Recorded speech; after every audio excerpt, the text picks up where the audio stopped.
Nay. Where did I go? Zoom just like shut down 100%. So yeah, carry on. I'll just like, just Sorry, I have to jump off soon, but I was just saying that I love the image of the canoe as this, like the center of the framework of the curriculum and the philosophy and that. And so in my head, I was just thinking about what would that look like for something for a Tlingit culture? What would the image or the metaphor or the phrases that really ground everything that we do so that from the very start, it's coming from a culturally responsive place rather than thinking it has to fit in this Western kind of linear model. And we were talking about how powerful it was for the parents' voice to protest until there were schools. I was really disheartened how the Department of Ed sort of took over and all of a sudden had to let in folks and make it, and then it's ended up becoming more English than Hawaiian. But I just was really excited about how much collaboration. It looked like everybody knew who had done what so that we weren't replicating materials. And I love that they sing every day and parents can join. And it made me think as a music teacher, at from 7:30 to 8, what if we opened up and did that at Siti Tishanach? And then I also thought about how do we use what we already have in the school to start. And I had some ideas, but I'm going to stop there at this point. I'm going to sheesh. Oh, can you guys hear me? I just want to add on to that a little bit. I really liked the way they protest and the parents got together this morning, and my Bausch's Zoom meeting, he used Shamalia. He said, Amagan flag. And the teacher just kind of looked at him and said, okay. Like she didn't have, sorry, I'm walking home. She didn't have any idea what he was saying. And I thought at that moment that maybe I should correct her on what she should say back, but I didn't. I just let Devin just kind of sit there. So as a parent, I should have said something. But then the music teacher, she came on and they taught African words. I was like, oh my gosh, like, where is this coming from? Like, not to criticize her or anything, but it had nothing to do with the lands that we're on. I wasn't pronouncing anything correctly or knew what she was really saying. So I was just really offended this morning in Devin's class. So I just really liked the way that article said how the parents united, because I thought that was beautiful. Like, we need to do that more here. Yeah. So I was having a conversation the other day with an educator, and we're trying to sort of figure out like what's next for education, right? Just sort of generally speaking. So you sort of have education for everybody. And then you also have, like, if you look at the Hawaiian model, you're looking at a build your own education system, like a total build your own system. And it's never a one thing or the other type of a decision. It's sort of like it's a do everything you can type of decision. For me, I think, yes, you construct language medium schools. But I think that's the only way the languages get back to a healthy spot. I just don't see another path. But then I also think you have to continue to work on public education in general. And it's sort of a whole holistic system, big picture type of thing. So I think the term, like, and so you always have to continually adjust the terms as well, because I think culturally responsive is something that we've been using a lot in education for the past decade. And I think it has served its purpose wonderfully, but I think it's time to say, okay, that was nice, and now we need to do the next thing. And then the next thing is sort of like, okay, we've let things in the door and we've acknowledged that they are there, but now we have to actually teach to some specifics. And so with that, and so I think those are some things as we continue to pull this term cultural C along our conversation, which we were looking at last week. I think it's time to say, okay, students from schools in Alaska need to have this type of information. And it's really some benchmarks when it comes to Alaska Native peoples, histories, organizations, arts, languages. And then to say, okay, now these are the generals, and now there's the specifics, which depends on where you are. So then this comes down to, okay, students who are located in Tlingit country need to know these things. Students who are in Haida country need to know these things. Students in Southeast Alaska, and so these are the areas where there needs to be some updates to standards of education, because one thing, looking at the Hawaiian models, looking at the Maori models, I will say the standards will destroy your program because they're coming from these large sort of one size fits all sort of things. And the broader it gets, the more likely it is to completely ignore the indigenous. And that's just the way it's going to be. And so you have to sort of find a way to balance those things, because you do have to sort of teach to certain benchmarks, but it can't only be the national benchmarks. The national benchmarks are going to be, to some degree, benchmarks of assimilation. And then the local is where you have to figure out. And so it's a question of how do you balance those so that teachers are also held to an expectation, which is continually, we're going to keep raising the bar, but that means we also have to keep raising the level of educational opportunities for everybody. Okay, now it's atas.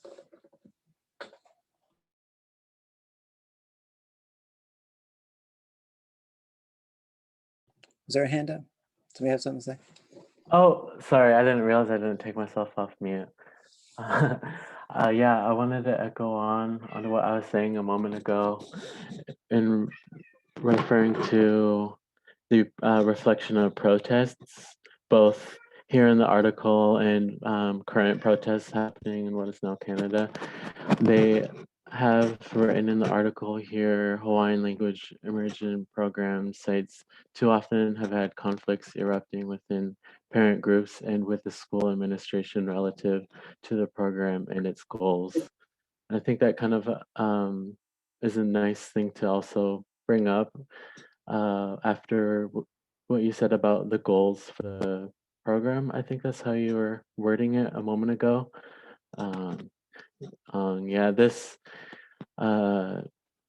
article is really inspiring, and I'm glad to have absorbed all of the knowledge that is available here. Jaha'a. I also wanted to add one little thing that we were talking about a moment ago with the parent involvement. I think that to me, that's a huge key point in how their language became so in the home, used everywhere daily, or more common. One feature that they talked about in here in the article a tiny bit was how they feature, or another feature of the curriculum is family learning. So it laid out how much family involvement was required in order for your student to be able to be enrolled. And that is one aspect that I think is huge. I don't know if it can be implemented in all of our communities, but immersion schools or whatever are not required. We do have our state required schools available, but if we create an immersion school, it's not going to be required by the state to go to it. So how do we bring in the students and families that are going to be there? And I just think this is a huge aspect that we can maybe try to also implement into any kind of program we think about, is how are we going to not get it just in the class hours, but how are we going to get it in the home?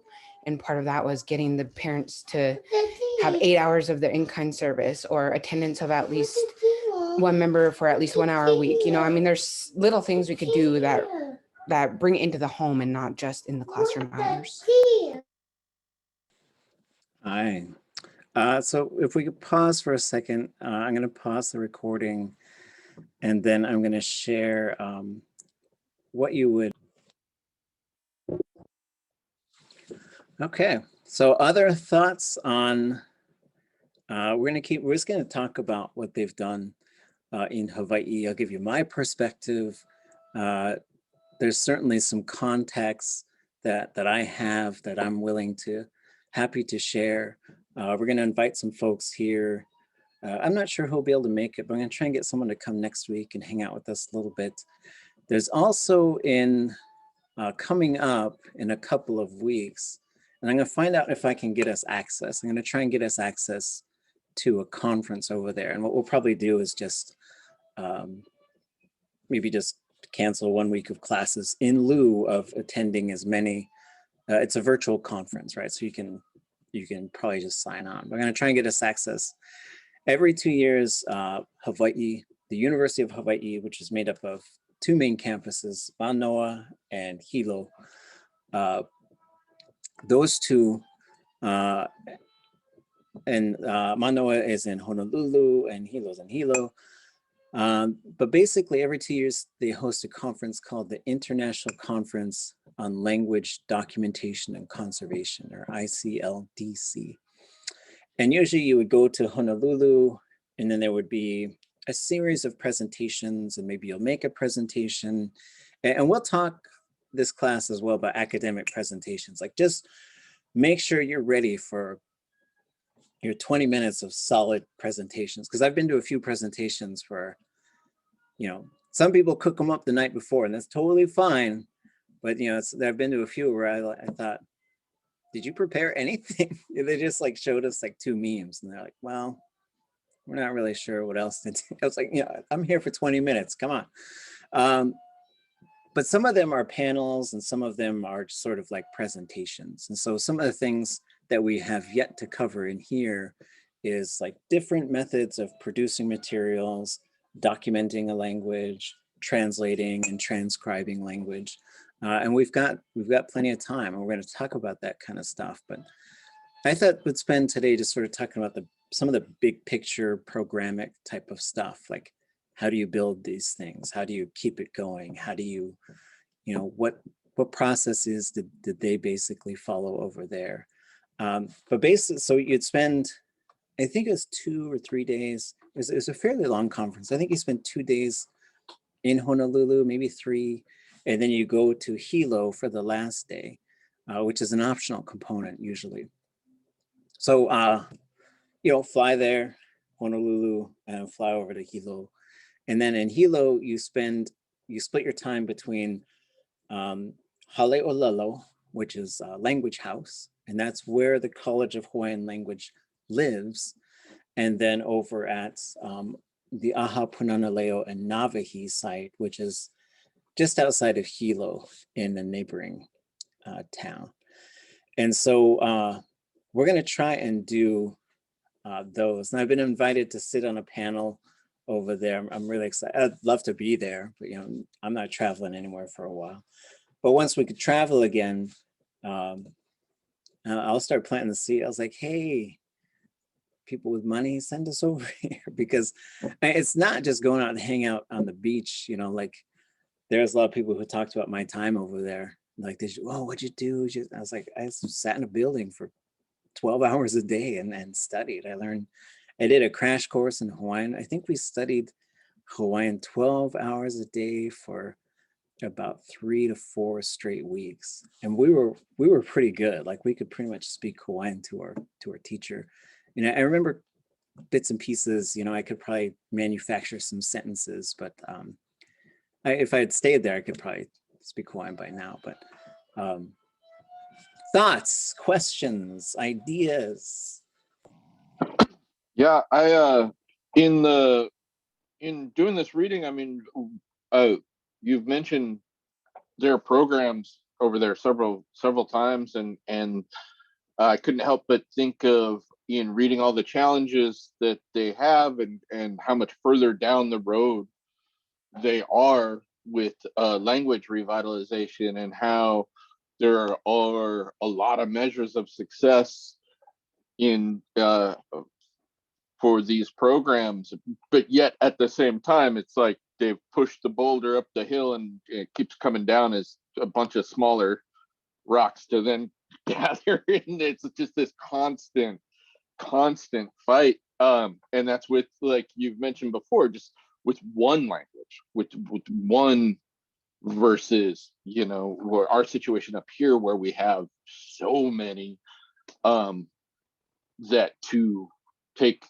a similar approach for all of them is a daunting idea and everything else. But also, that's just stuff that stood out as I was reading. But one thing that I think a lot of us are, when we're wanting to put together a language program or something that could turn into an ongoing thing like a class or something like that, when it talks about assessment and things like that, they have a lot of measured success, especially against the traditional schools that are traditional English-based schools there. But one thing that stood out to me was they said that they didn't do standardized testing, and that the measure of, or in one part, it mentioned that the measure of success was on student attendance.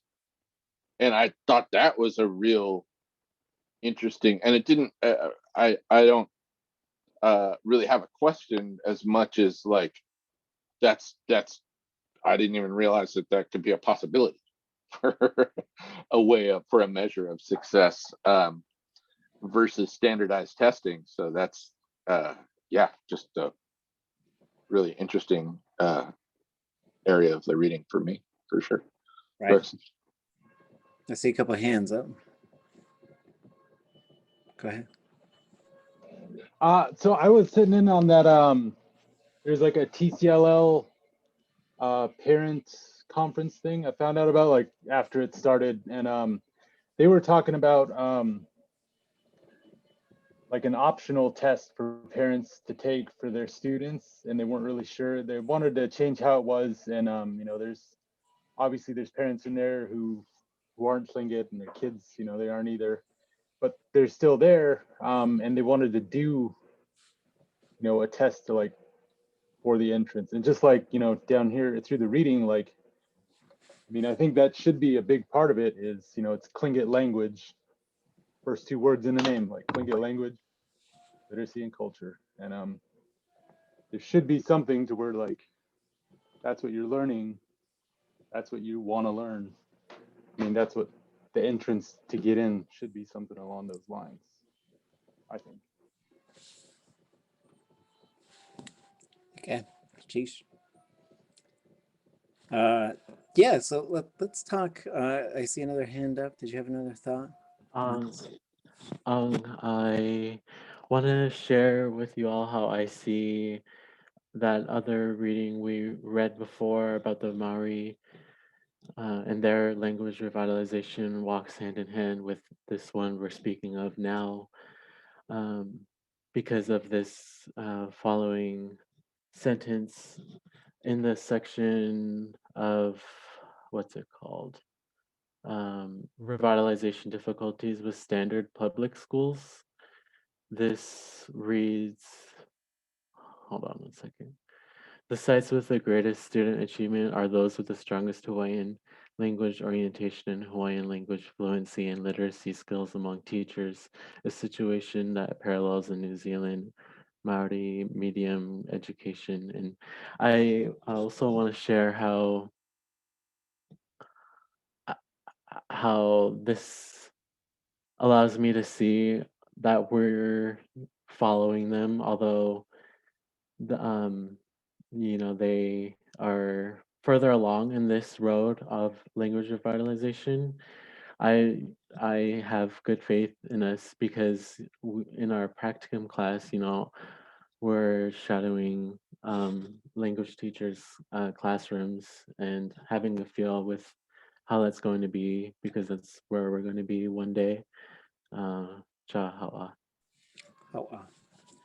So there's a couple things I want to sort of come back to. One is early on, Sanjat had mentioned, like, how do you get the motivation? You know, I think that's, I think he's mentioned that. So like motivation assessments of students, and then also assessments of speakers.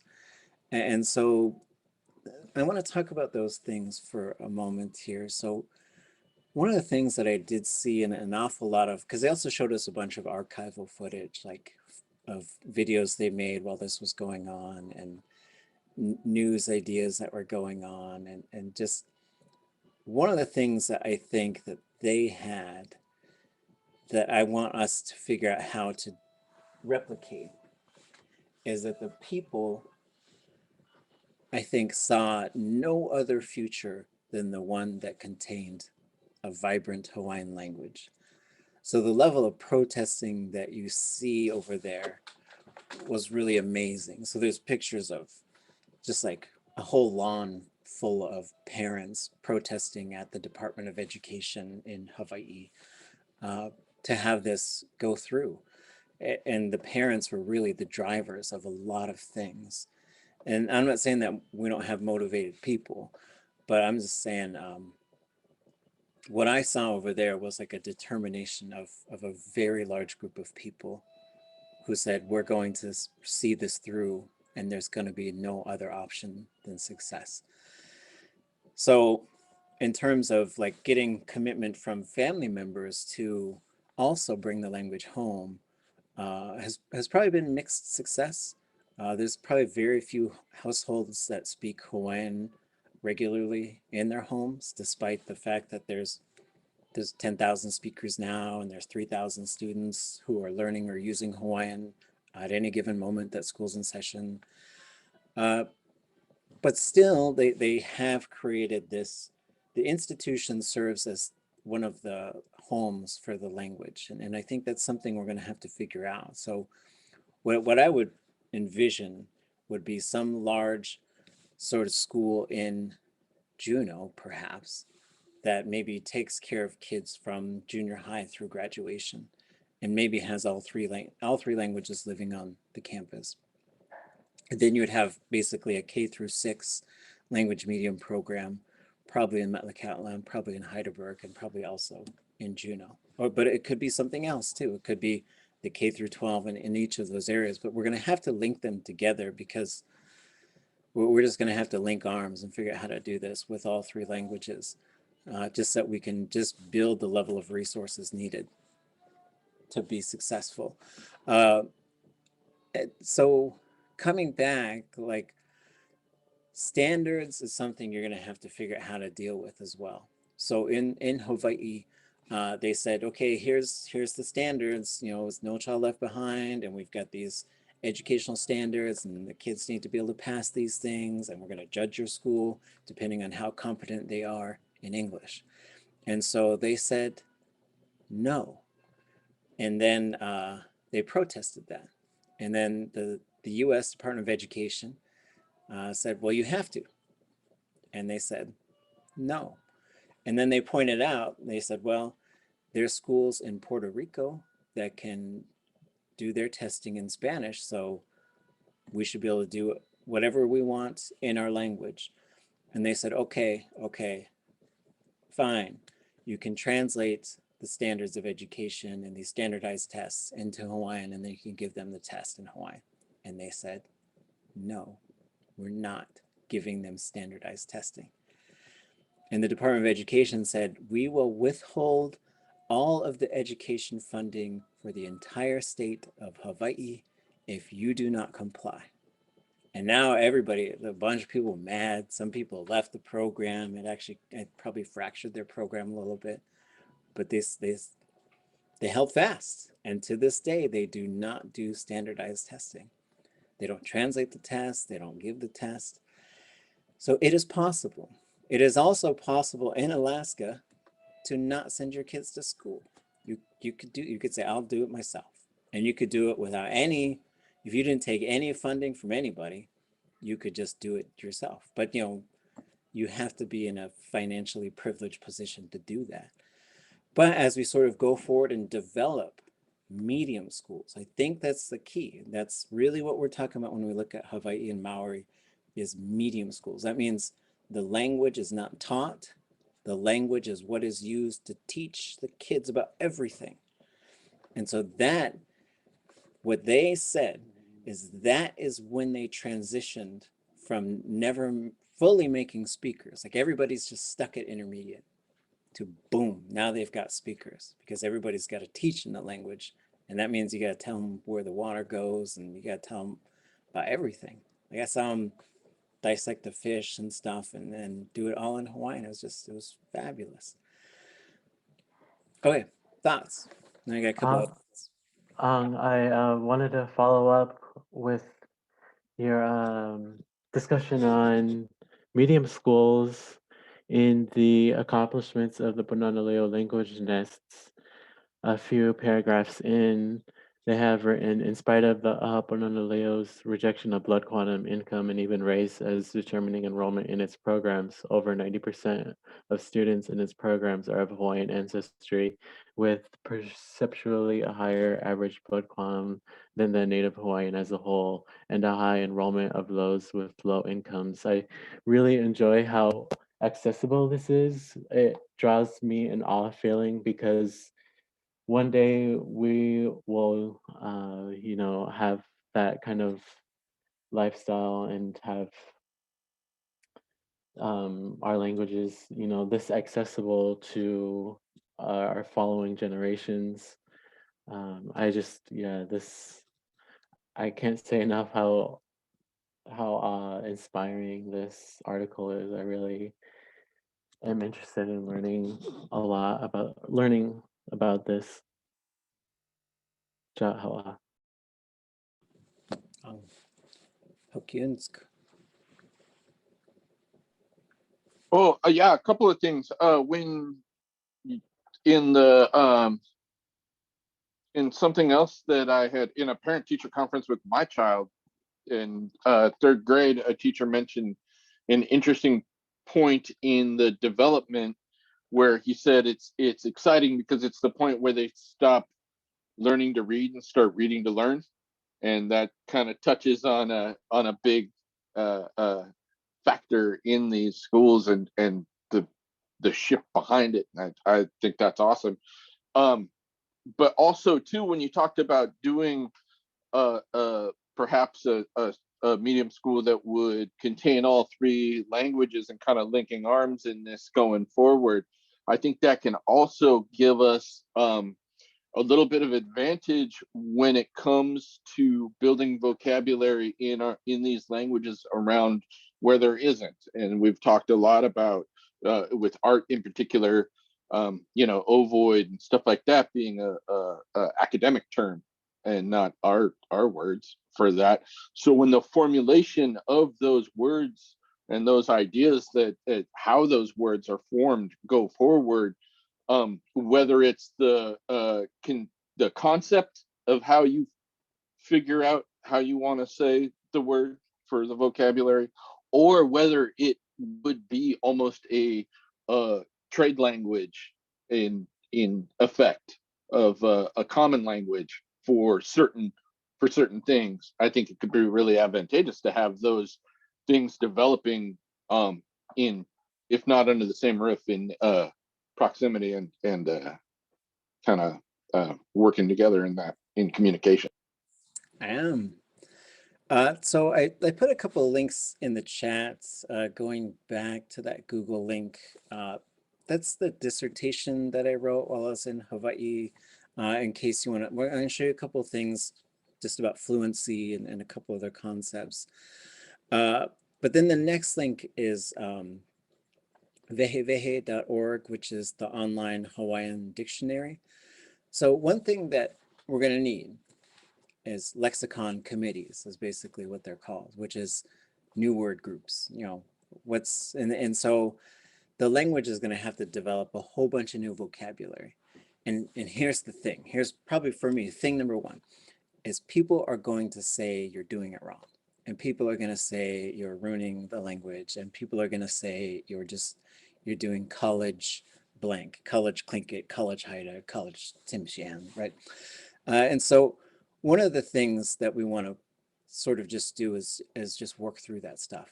If you go to Hawaii and you spend enough time there and you really get to know some of the people, you'll get to know some people who will say, and who were saying the Pūnana movement was, they were doing it wrong, that they're not speaking true Hawaiian, that there's all kinds of stuff. There's all kinds of stuff that you're going to hear, and you will hear those same things over there. And so it's a matter of going through and really sort of solidifying your team of folks who are going to do stuff, because there are a bunch of realities, and those realities are, there's a whole bunch of lost language. Like there's a whole bunch of stuff that we used to know how to say that we probably just nobody knows how to say anymore. But you've got to make sure you're integrating the birth speakers you have left to harvest everything you can from them while you can. And that's not to sort of try and pay them, integrate them, make them fully part of the program. There's these series of aunties and uncles who were absolutely critical to the work that they did. And so you're going to have a group that goes forward and becomes the most advanced speakers you have right now. And everyone's going to have to balance like their humility and their self-doubt, right? So stay humble, but also believe that you can do it and also do it. And so as you go forward, and I think it'd be great to have these 3 lexicon committees that they shouldn't be too limited, but basically it should be a group of people, and then there's a way to contact them to say, what's the word for a baby wipe? What's the word for chalk? What's the word? And if you don't have a word for it, you're gonna have to make one. And then what you're gonna have to do though is figure out, like, can you have a dynamic enough process that's responsive, fast, efficient? Because we got 3 words for mayonnaise and clink it because we didn't have a process. And we should just have one, just like, and so what they'll do, and sometimes you might say, okay, call it this. And then that group might meet formally like 4 times a year or something, and then say, okay, here's some, we went ahead and said, use this for mayonnaise. Then the committee can review it and say, let's change that. And then it gets changed through the whole system. But that's one of the purposes of having a living dictionary as well, is that it's real easy to put new things in there. It's real easy to fix things. And then you're just doing a bit of standardization as well. That way when someone puts, because you got to know how to say,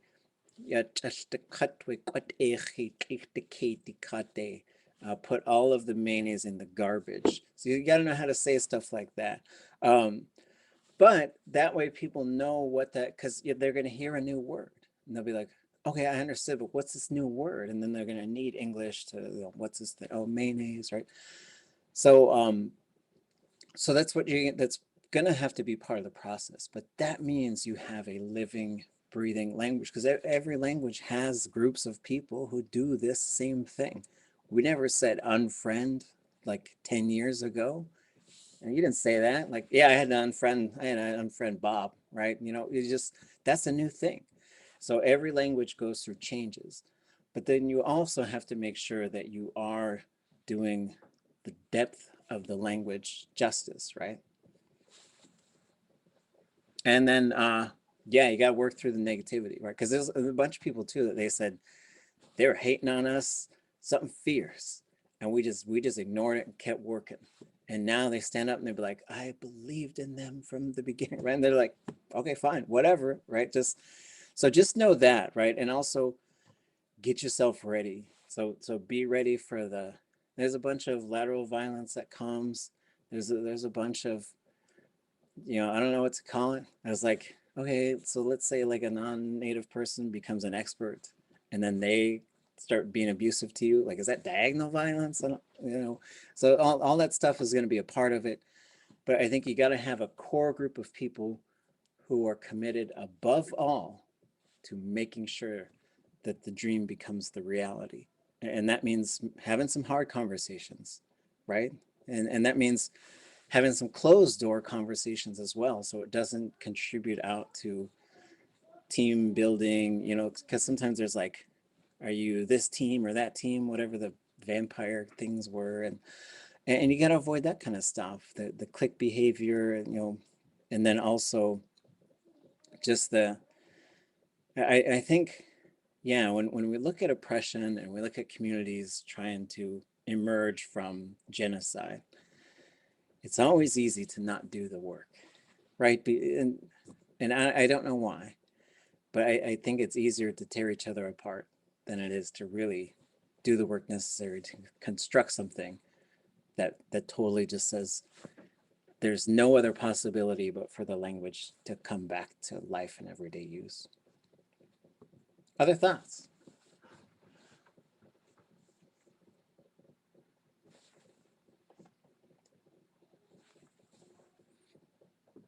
Okay, let's talk about fluency for a little bit. So let's see, what am I trying to do here? So we're going to look at a few different scales of fluency and then sort of talk about this and how to deal with assessments. And I'll tell you this right off the bat.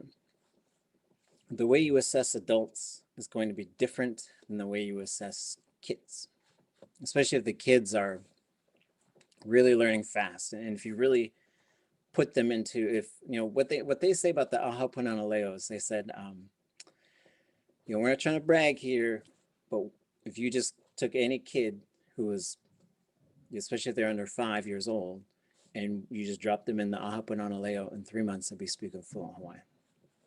Right. And so that's true. Like, and I think once you construct a language nest, if you can keep it going, that will also be true of that place. So one, I was looking at these different scales of fluency that exist, and, you know, pick one that works for you. But this is a text by Grenoble and Whaley. They have a book called Saving Languages, I think it's called. I'll find it for you folks. But so they have basically non-speakers, semi-speakers, highly proficient speakers, and then fluent speakers. I personally don't like to use the term fluent or not fluent because I think it's a little bit too are you native or not type of weirdness. And I like to look at fluency as like this. You could just keep moving up this scale. So the next one I looked at was called the Second Language Proficiency Estimate of Vernacular Speakers. So vernacular means it's what you use for everyday language, right? So the other thing, if you really want to bring a language back, it can't be just this thing that you do every now and then. It has to be, there has to be groups of people who talk about everything in that language. So this goes from 0 to 5.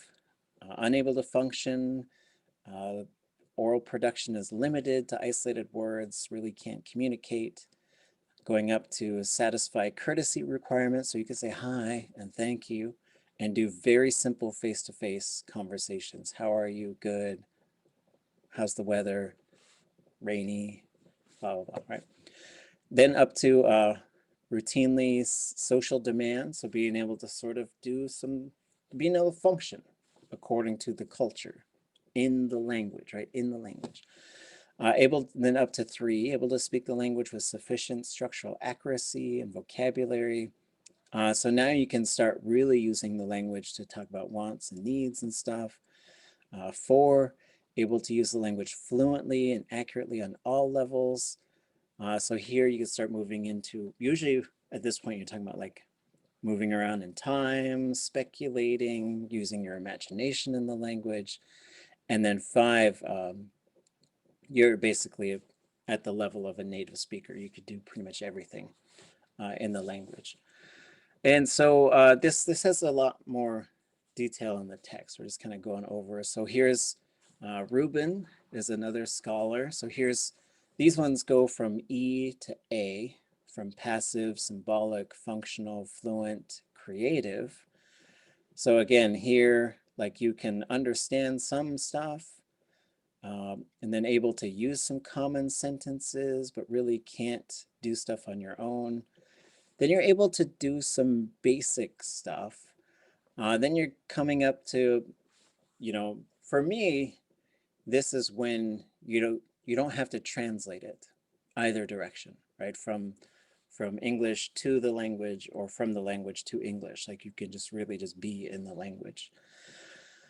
And then creative. So then you can create new words, and you can also like, is there a way to talk about ice skating in your language? Can you make it up? You know, and so then we go down, and so here's ACTFL. So the American Council on Teaching of Foreign Languages, even though it's not foreign, we all know that. But here you go, novice, intermediate, advanced, superior, distinguished. So this is all like just straight memorization stuff, right? All you can really do is, you're like a parrot, right? You can recite some things, but you can't really put stuff together.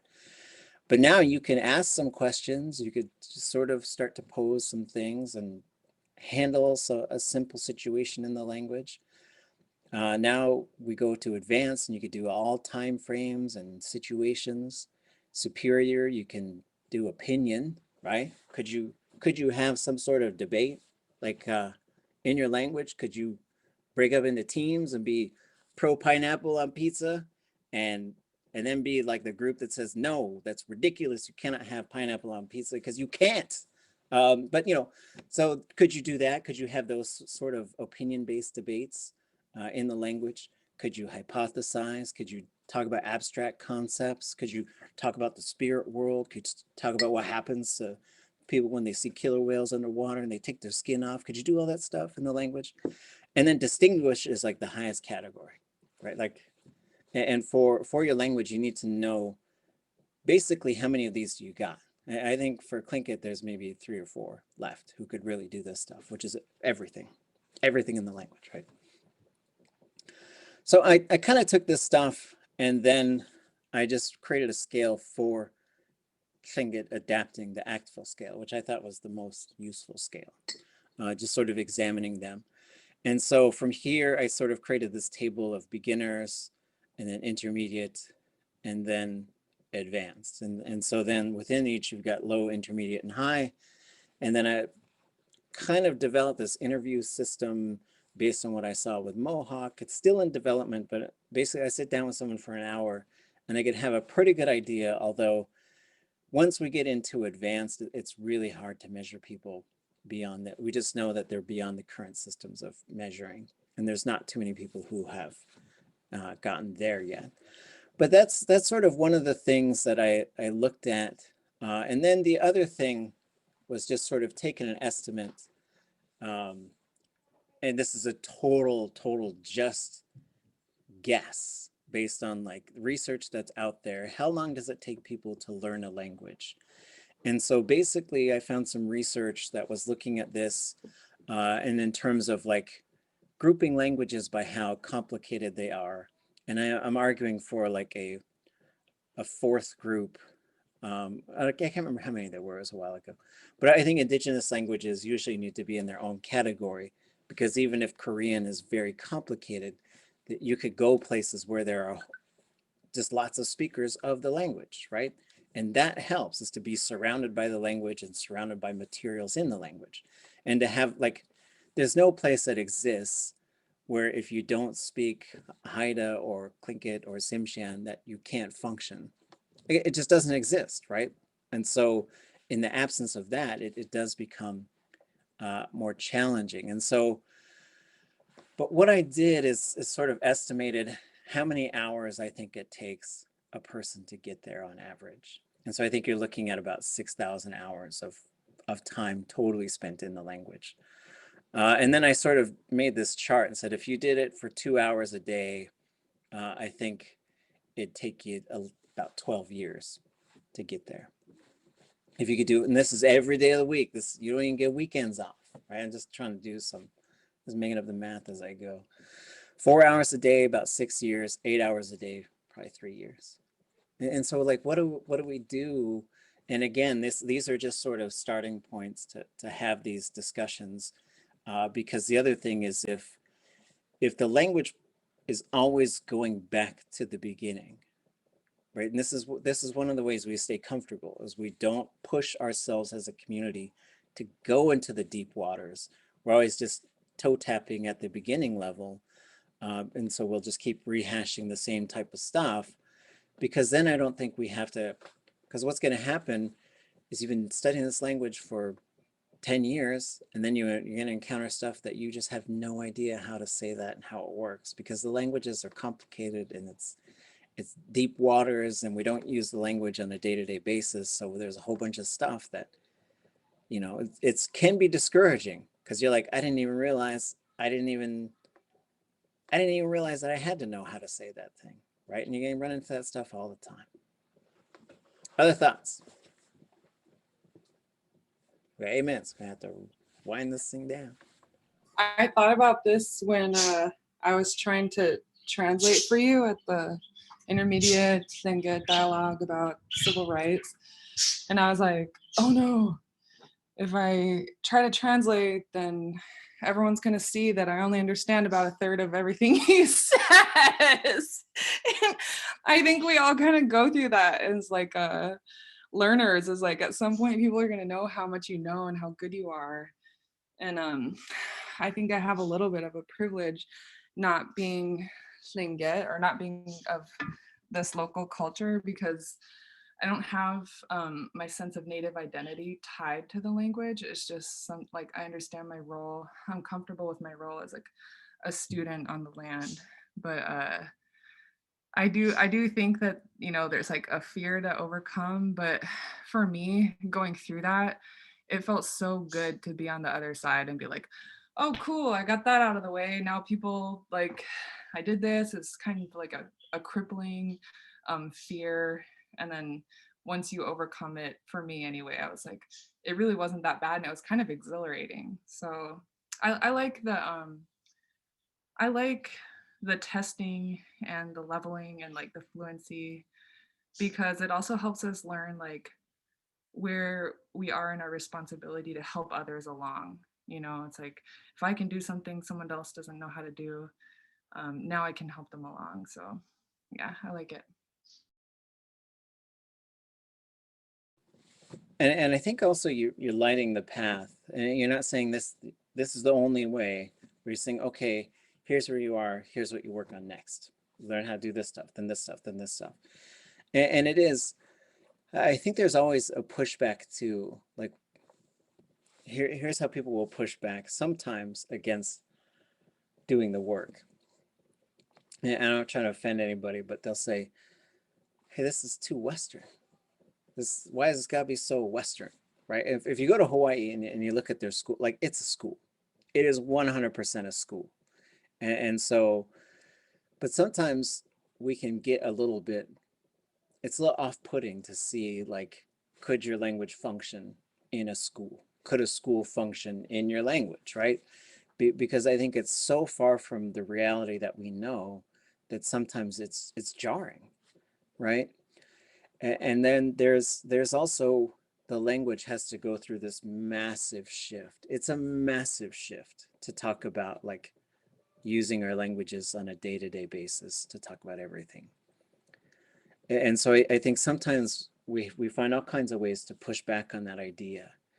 And so, but I think we sometimes sort of we'll push ourselves into the cultural debates. Like, we got to debate about the culture of the program for long enough that we run out of time to actually do the program. And it's touchy stuff, and it's tricky stuff. And I'm going to pause the recording for 1 second. I do see another hand up. I want to show you a picture real quick. It has a kid in it, so I'm not going to put that on the recording. So hold on. So at the graduation, they would just, and these are kids graduating preschool, getting ready to go to kindergarten. They would put so many lays on these kids that I was like, how's that kid standing? And the lay would be money, and it'd be lays of candy, just showering gifts upon the kid. And as I watched it, I thought, we probably need to do that, because if someone goes from, we don't have the language school network system built, but once we do, like, that graduation better be top notch. I want those kids to know they are doing the greatest thing that's ever been done before. And so that's one of the things. The other thing is, as someone moves from a beginner to an intermediate, from an intermediate to advanced, let's hold them up. you know, and I know that there's going to be some pushback on this as well, because we're humble people and the nail that sticks up gets hammered down. But you know what? We got to elevate the status of the language as well. There's got to be this big, think big, give them something like amazing, because we got to turn the tide on the thing to say like, okay, there are spiritual reasons to do this. There are foundational identity reasons to do this, but we got to put some more on it too, I think. And then I just wanted to share really quick a couple sentences that make me one inspired to learn Hadkil and domains when it comes to mountains, forests, rivers, creeks, bodies of water, the land, and gives me a reflection that with colonization, we've had invasive species on different organisms, you know, in our natural environments. And I see English as just as invasive, you know, because it's really foreign to these places. I'm going to get into these sentences that remind me of those, which is the Pūnana children have been expected to accommodate to this environment, which includes use of English outside class and sometimes even in class. As a consequence, in these situations, both the Hawaiian and the academic preparation of children from the Pūnana begins to weaken and lapse. Jahawa.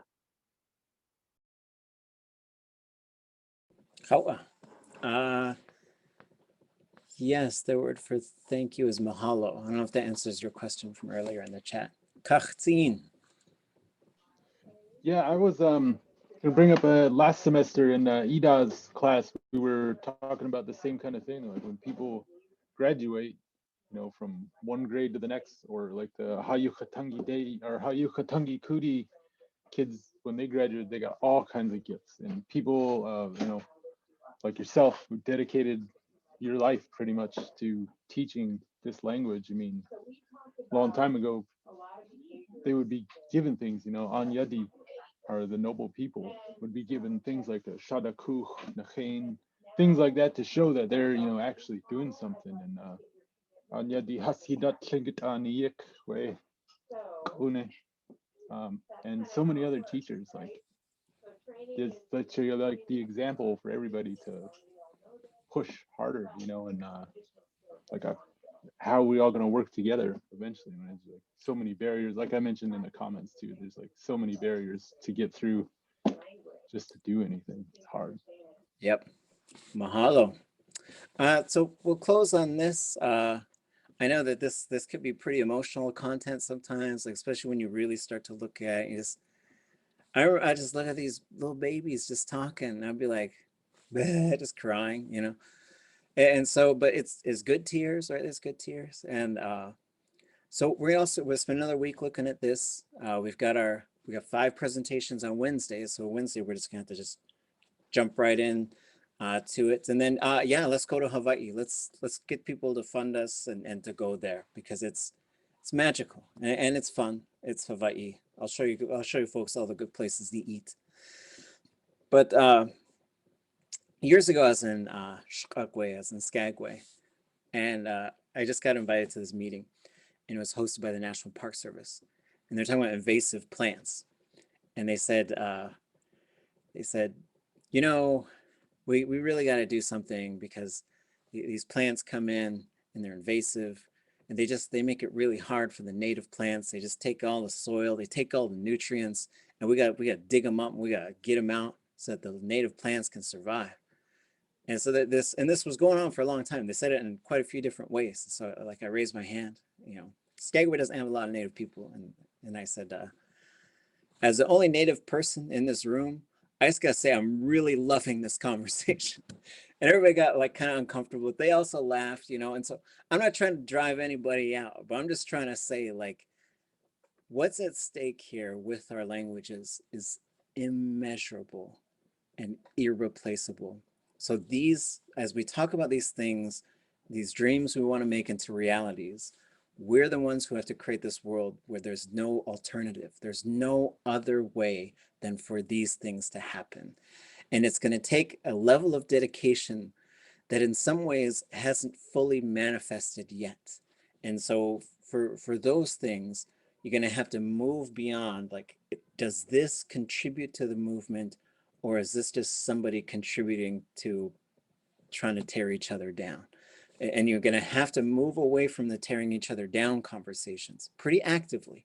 So and I do think it takes pushing back on it. So if someone starts saying, oh man, did you hear about what so-and-so did? You'd be like, you know what? I don't want to hear about it. Actually, I just want to talk about like lifting each other up.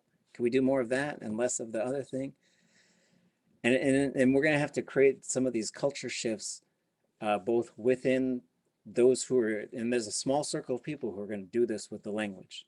And then there's going to be other people that are coming along.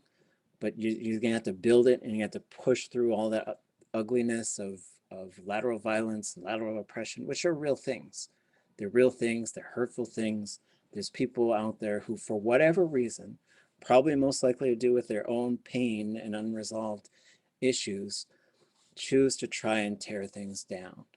When really you're trying to say, we need to construct these schools and programs, we need to go. So, but in the meantime, enjoy the rest of your reading, enjoy the rest of your week. I'm looking forward to the lesson presentations. Next week, we're gonna keep going for the deep sea fish, and we'll try and get some folks from Hawaii to join us next week. Hopefully it'll work out. Okay, take care. Tamalagas Kingo. Um, Cheese. Nominees. Cheese. Get to dogged in. they don't-